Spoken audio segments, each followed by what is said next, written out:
And here we are. And happy Friday.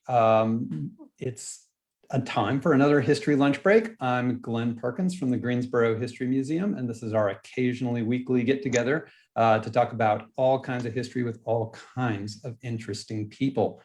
May is Asian Pacific Heritage Month. I hope you've been celebrating. I am thrilled to have today as my guests two of the creative forces behind a brand new initiative and platform for sharing and connecting Pan-Asian voices across our area. So I'd like to welcome Christy Soper and Tina Firesheets. Hi. Welcome, you guys, and thanks for being part of our lunch break today. Let me just start by asking Tina, what is PaveNC? PaveNC is Pan-Asian Voices and Experiences, and we are a storytelling, bridge building, and advocacy initiative for AAPIs across the state. So you're really building not just a sort of a website and a platform, but really looking sort of beyond that to be a bigger network and really have a bigger mission. Yes, hopefully that's the intent. Yes, we start locally. You know, we've started this initiative locally, and our hope is that we can expand it across the state. So Christy, what inspired you guys to start this project? Gosh, I think that's a deep question. There's a lot of history, so I'm going to try to consolidate and truncate. I think when I was on a sabbatical for about 8 or 9 months, I was thinking a lot about core values and self-identity, and that led to some deeper dives into the Asian side, the Korean side, as well as the non-Asian side. And it was happening all at a time while we were in Hawaii. So learning more about the Pacific Islander culture and observing on the mainland what was happening as attacks have been ramping, and the activity around the violence and the concern in the AAPI community. Coming home in February and just really feeling a lot of dismay and energy and needing to channel it, quite frankly. And Tina had posted something on Facebook. I still think it might have been a food post, which naturally I gravitated right to. And she just jumped in front of my radar at about the time it was swirling around, needing to do something, not sure what it was. And so I reached out, and by the time we could get on the phone with each other, it just kind of started with this conversation about what I was feeling, what she was feeling mutually, and feeling like, is there a way to take our skills and our talents and our energy and our capabilities and create something with it? And she said yes. And within 6 weeks, we were launching this initiative. So it was a very fast, all volunteer, build the plane as we're flying, so to speak, experience. And it's been terrific so far. It's really amazing and then really interesting to me that, it started with this real personal response. You guys both have obviously personal family connections, and you're seeing, we've been seeing these horrible examples of anti-Asian hate, and so you decided to build a real positive response, I think, to it, and talk and connect it to your own personal stories, right? Absolutely. Yeah, was it sort of challenging or to sort of put your own stories at the forefront, or to begin with those? Well, we both felt like we should practice what we preach, and if we're asking other people to put themselves out there, then we should put ourselves out there, as well. But for me personally, no, it wasn't hard. I'm always open to sharing my story. I've done a lot of diversity and training across differences, and so I'm used to it. And I feel I've always had a sense of responsibility to represent at least what my Asian American experience is, because in the Southeast there aren't as many of us visibly in corporate circles or community circles. I'm often the only Asian person in whatever meeting or group or event there is. And so I've always felt a responsibility, uh, and happily so, to share my story with other people, because it's not an immigrant or a refugee story, which is what most people in our community are most familiar with when it comes to interactions with Asians. And How about you, Christy? I think for me, the story was a little bit harder to tell, mainly because being biracial, I haven't had a great experience with that. I've had situations that are still with me from decades ago that did not embrace the fact that I was, genetically half white. I wasn't white enough sometimes in the white community, or I wasn't Korean enough sometimes in the Korean community. And there have just been circumstances in my life where other issues of that, being a woman, or being little, being short, pick one, right? Yep. And I think that it's been a unique situation for me growing up in a relatively small town where there weren't a lot of people like me either, let alone biracial. And so my mother raised an advocate, and that's in my DNA. And I've just grown up being a voice for that. And that took some time to develop when it came to embracing authenticity and then developing a self-confidence around it. And so now I'll tell my story to anybody who sits still long enough to listen. I think that's great. And I think it's really interesting too, that you both have these Southern backgrounds. You both have these strong connections in part to North Carolina as well. And that's going to inform sort of how your own personal stories are shaping up. Mm-hmm. It is very strange because I grew up in Western North Carolina on the Cherokee Indian Reservation, and on the surface, it doesn't look like I really belong there. And there are times when I go back home where I feel very visible and very outsider-ish, but at the same time, it also feels like home. It's very weird. And so you're negotiating all of these, connections you have and yet all your differences at the same time. And then you're sharing these, and then you're finding other people who have their own mix of experiences, right? So can you tell us a little bit about some of the other people that you've talked to, connected with as part of this project, and how you're using the platform to share their stories? It's interesting when, to that point that Tina just made about knowing you're a little bit different from the surrounding. I'm spending some time in Hawaii, where on the surface, I can quote pass for Hawaiian. I get that quite a bit actually. But there, as soon as I open my mouth, I realize how much I don't belong in terms of that community. And it's laughable, quite frankly. And so it's interesting how we can look one way, but I self-identify or appear or sound or behave at an intersection that looks very different or sounds very different. I think in terms of meeting other Asian Americans on this project, it's been fascinating to get the resonance and to feel that camaraderie that comes from meeting other people who have a similar background or who have observed and are processing similar situations and struggles. I met through this project, who we'll hear about very shortly, a gentleman who is half Korean, half Caucasian American like me. And I think I know one other person, one other man who is of that same DNA structure. So it's kind of fun to meet other people. And Tina and I laugh when we're on these Zooms doing these interviews, because neither she nor I are used to seeing ourselves mirrored in the image on Zoom. It's very, very unusual, and we're having a lot of fun with it. Yeah, we have found that that other people, other AAPIs that we've talked to, they want to continue to connect. It's like there's an eagerness to connect. There's as Christy said, a camaraderie.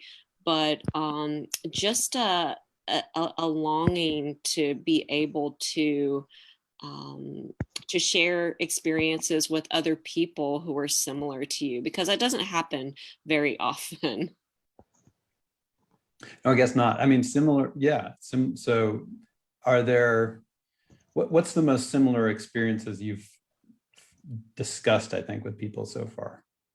I think sometimes it's in the nuances. Like I remember when Always Be My Maybe came out, and there was all this conversation about, you know, how cool it was to see, you know, a rom-com with two Asians in the lead.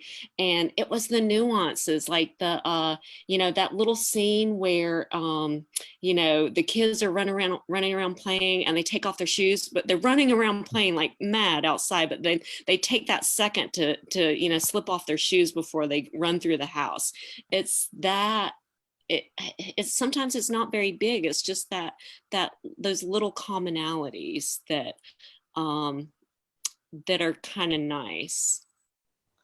And one person we were chatting with mentioned the movie Minari, which I'd seen right before the award season started. And I felt the exact way he did about it was such a great movie through our lens, because there were some things that we remembered from childhood. There were things I'd completely forgotten about, like a deck of playing cards that my mother used to have. And I haven't seen one of those in years and years and years.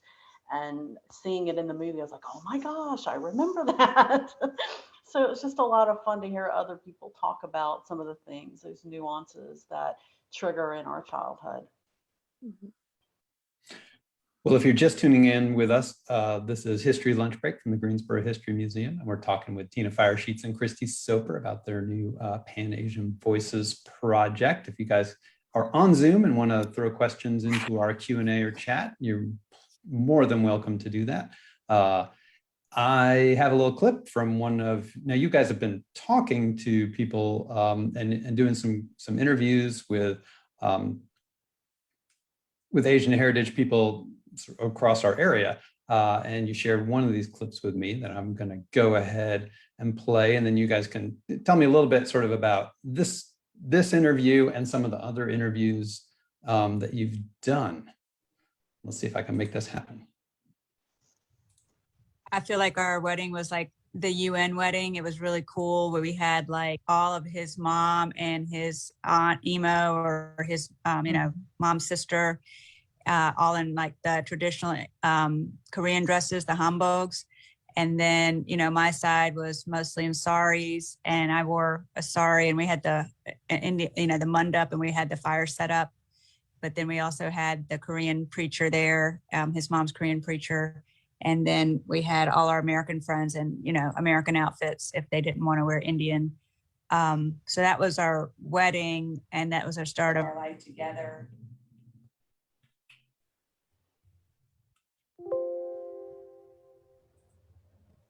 So whose interview was that? So that was Sona Ishirani and Stephen Hatcher, and they're both local dentists. And they met in dental school, fell in love, had a long distance relationship for a little while, and got married and settled in Greensboro, which is where she grew up. Her family is was among the first 10 Indian families to settle in Greensboro. And they're just a lovely couple. I just adore them. And they have a daughter whom they are raising to recognizing both cultures. Mm-hmm. And yeah, we just love that we got the opportunity to feature them. You know, they're dentists. You know, I think sometimes people's exposure or interaction with other Asians, particularly in the South, might be through a restaurant experience or a dry cleaning, or, you know, but you know, maybe less so in a professional setting. And we just love that they're, you know, raising a beautiful family and running a business together, because also, you know, how difficult is that with your with your life partner sometimes. So so we talked with them about a lot of these things and our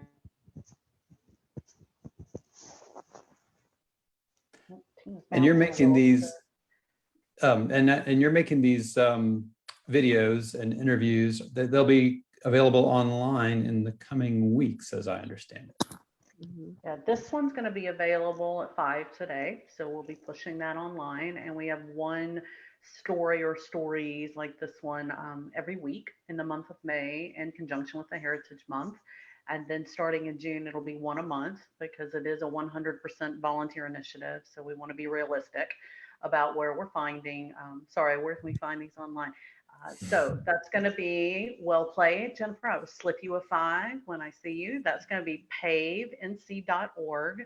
So Pan-Asian Voices, Experiences, and then nc.org. And you'll see Tina's and my stories posted from last week as good leaders going first. And then you'll be able to see the others as we go forward each week. So stay tuned. And one personal note about that particular interview, as you can imagine, as we've been working on the videography and getting everything ready to post, you know, their voices have been playing pretty much nonstop around my house here lately.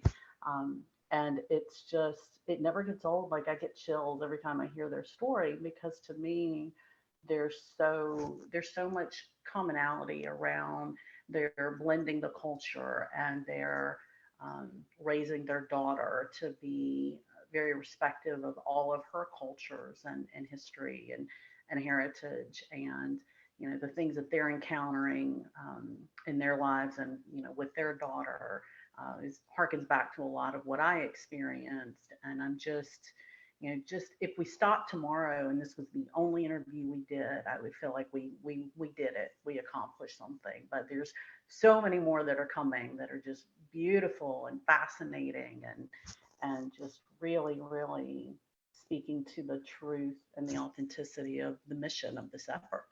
So it's just exciting. It's exciting to see it coming to fruition quickly.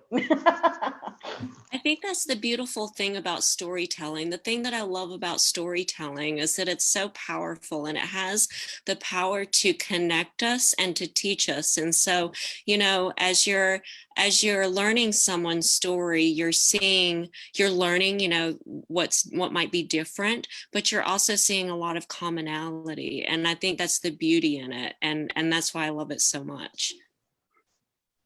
Well, and when we talked before, I think you guys were stressing this, and I think it's really important, sort of the amazing diversity within this community, certainly even right here within Greensboro. I mean, you've got people whose grandparents, grandparents are from Bhutan on the one hand, and somebody else's are from the Philippines. And there's thousands of miles culturally, you know, it's an immense difference.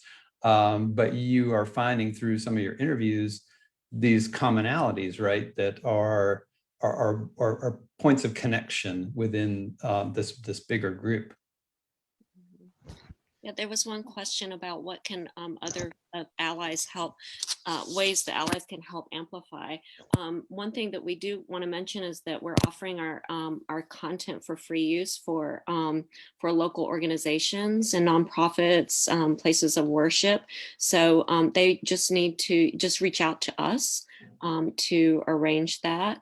We will also share, you know, reading lists and recommended movies and music, you know, playlists, just for, you know, what is it? Just better education and awareness. Education, yeah, awareness, because a lot of, you know, most classes that I had in school, most of my English classes, I don't think actually any of my English classes included any Asian writers or Asian American writers. And so I had to seek those out, you know, on my own in my 20s. And so, you know, there's a wealth of literature and music and art out there that that is waiting to be discovered, and we're more than eager to share those recommendations. Absolutely. And I would love just a note on the content. So all the stories that we're sharing have specific components. It varies a little bit depending on the interview and what the interviewee wishes, but they all have professional photography that we are having done specifically for the project. You can download those photos. You can also download the personal story, which is an article that we're writing about them, as well as a video of some sort, just depending on the nature of the subjects. But you'll see a bit of I call it the rock video, or documentaries that we're putting out, as well as some social media template posts. And all of that, as Tina mentioned, is being 100% donated. We just ask that you credit the source, the person who created it. And you'll see those instructions and all of that information available right now for download on PaveNC.org.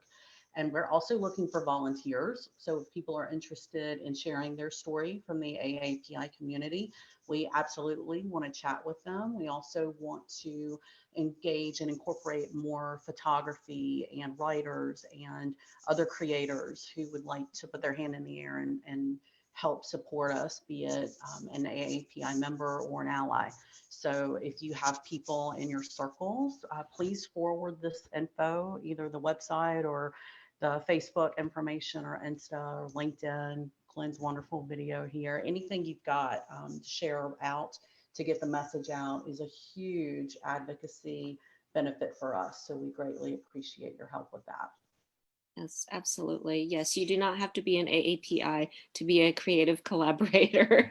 we're completely volunteer run, and would it be fair to say no budget? We're operating under the generosity of lots of people, so we'll take help, gladly. Yeah, but I think, you're also operating under the strength of your own personal talents and, of course, your own professional talents as, storytellers and connectors and, networkers across entrepreneurship. Are you finding that, do you feel some value in that work paying off in this area of absolutely advocacy? Mm-hmm. Oh yeah, absolutely. I don't know that we could have done this as successfully or very successfully 15 years ago. We've both been in this community for a minute, and so we know a lot of people. Between us, we know a lot of people, and between us, we know a lot of the same people. So that's been hugely helpful. Oh my gosh, yeah. So what do we look for next? I mean, what are we going to, for your newfound PaveNC fans, what can we expect and anticipate, in the coming weeks and months? I was just laughing, Glenn, when you said that, because I feel like there's a joke forming, like a historian, a journalist, and an entrepreneur walk in the bar, right? So I don't know where we're going with that, but I think for us, we're really focused on continuing the advocacy and communication and information in particular.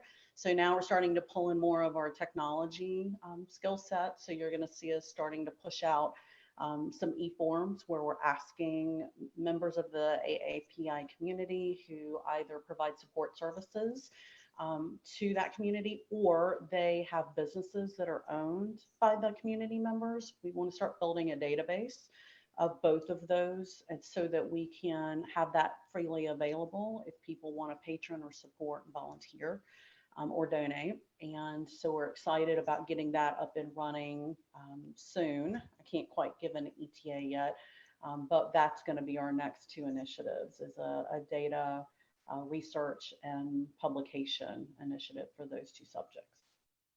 Mm-hmm.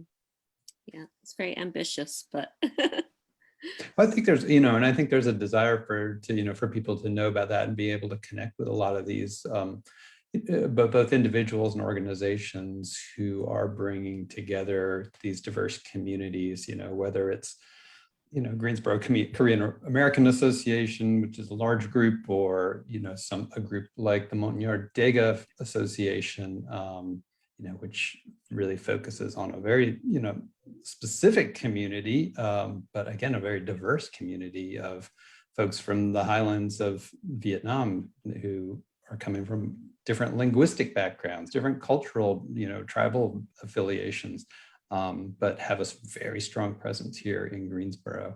I think we as a city are made so much richer by all these communities here. And I think it's I love that your project is seeking to really draw those connections and links between these different communities. Mhm. And we're learning as we go too. There's so many resources that are available here that I wasn't even aware of. And as the more onion layers that we're digging through, the more we're being able to bring those up and showcase and surface and create some collaboration. And that's what has me really excited right now is really just surfacing them so they're not, sort of hidden in the corners of the county, so to speak. Mhm. Yeah, really collecting them into one space that people can go to. Make it easy. Yeah, yeah. We've also talked about we don't know when this might happen, but we also talked about some sort of event just to bring everybody together. Whether that's it's probably going to be some sort of virtual event, but just we've heard from other folks that we just like to talk. We just like it's so refreshing to be able to exchange stories and just have conversation with one another. So that will be happening at some point. Updates to come. I was gonna say TBD, Tina, TBD. Yes, to come. And I think that raises a really good point. We were having a conversation with a young woman who was saying, I really want to know more about what's going on in the community and about other members, particularly women, because from a gender standpoint, what's happening right now in the headlines is being processed a little bit differently depending on which gender you are. And for women in particular, layered in from that intersectional standpoint with the Asian component, it is a different perspective and experience. And having other women in that community to connect with, we feel like is vitally important. And that was something we didn't necessarily plan on when we originally started the initiative, but are pleasantly wanting to make sure that we're pulling through proactively as well. Yes, absolutely.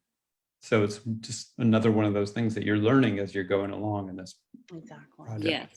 Yes. Yeah, we definitely didn't start this out knowing all the things.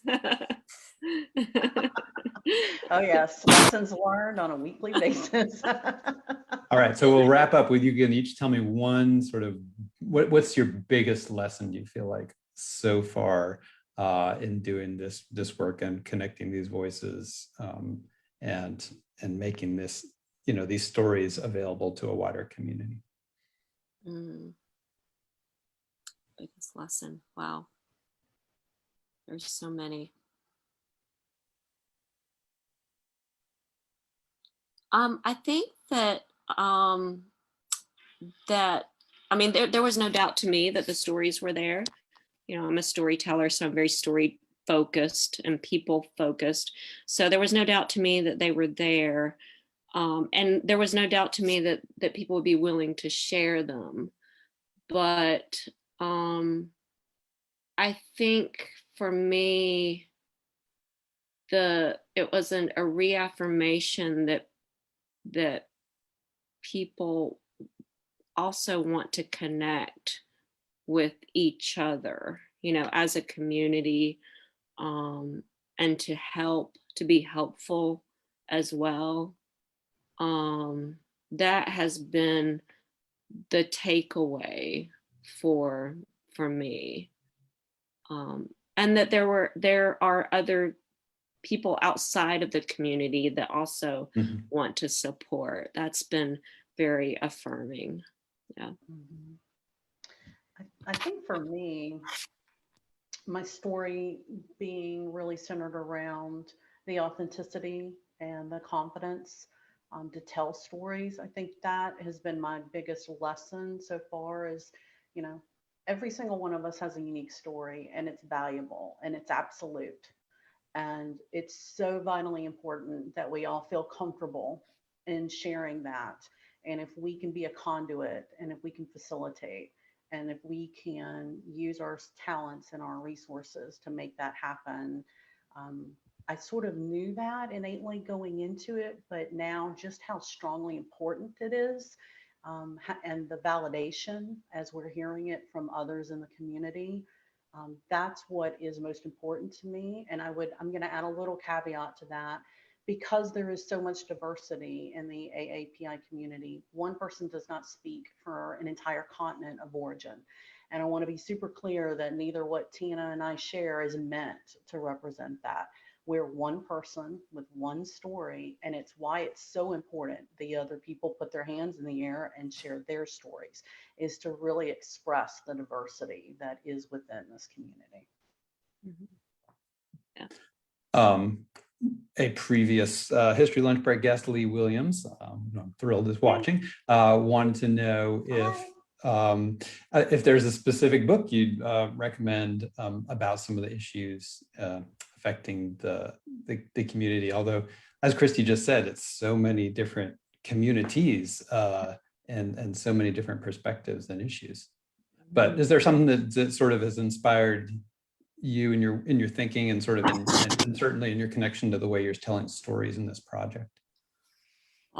My child is still fairly young, and so I don't have as much time to read for pleasure these days as I would like to. So a lot of the reading that I've done is kind of like a little bit old, but one that soon is Maxine Hung Kingston's Woman Warrior is one, as well as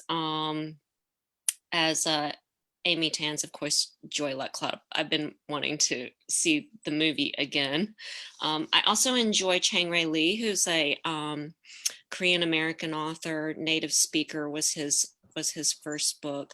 But there are a lot of up and comers too. There's a Vietnamese, a young Vietnamese, I believe, author that I read about this summer, and I bookmarked. I can maybe put it in the chat later, but I want to read his book. He passed, I think, very unexpected, and the New York Times actually wrote about him.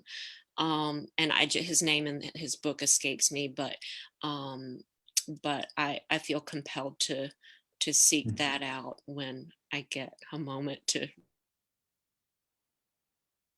Yeah, there's so many great things to read, and so many wonderful stories to hear.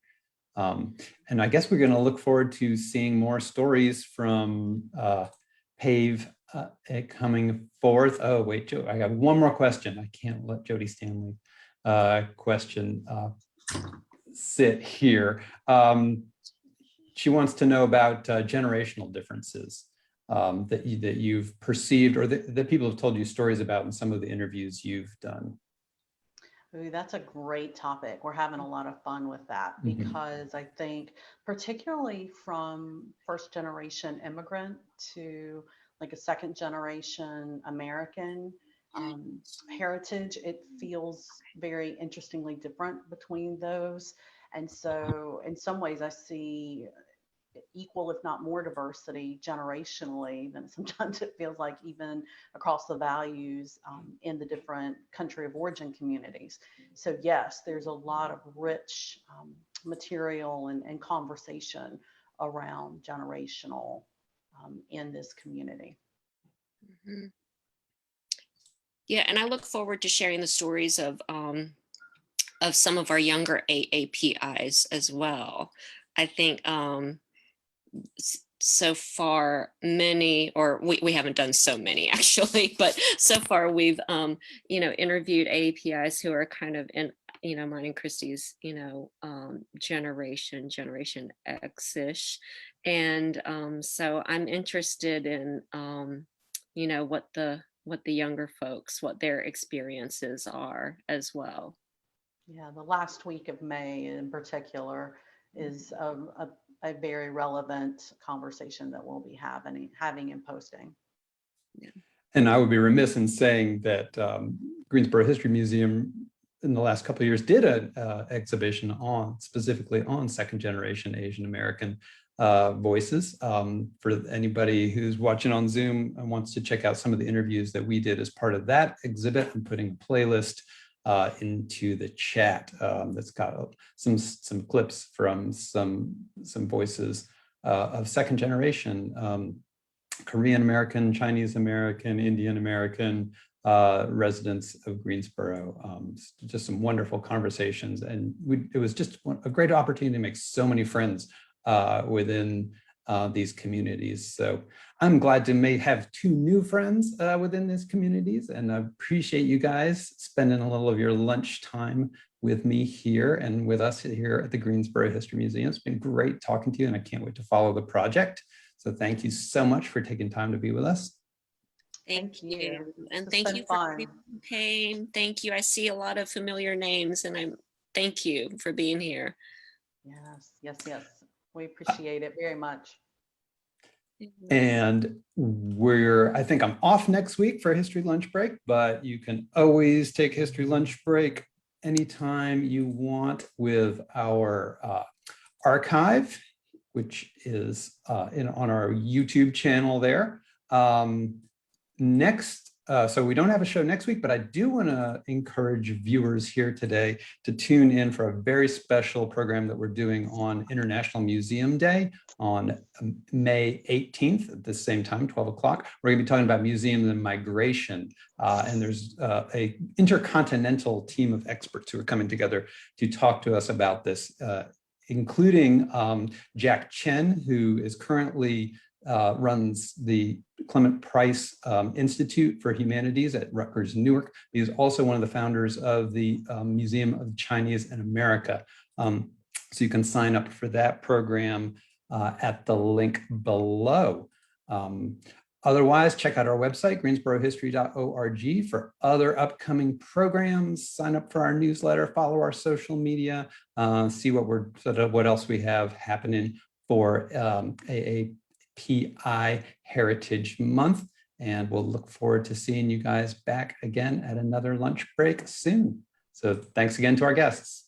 Awesome. Thank you. Thank you so much.